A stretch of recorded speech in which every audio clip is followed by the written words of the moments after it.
पिंपरी चिंचवडच्या कुदळवाडी इथल्या अतिक्रमण कारवाईला तात्पुरती स्थगिती ही देण्यात आलेली आहे।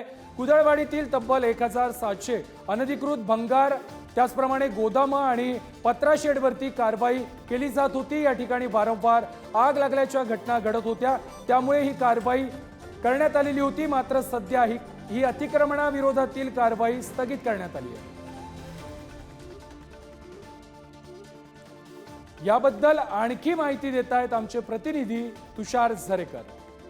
पिंपरी चिंचवडच्या कुदळवाडी परिसरात पिंपरी चिंचवड महानगरपालिकेच्या वतीने अतिक्रमणाविरोधात कारवाई करण्यात येते आणि या अनुषंगाने जर आपण पाहिलं तर अनेक जे नागरिक आहेत ते आक्रमक झाल्याचं पाहायला मिळते।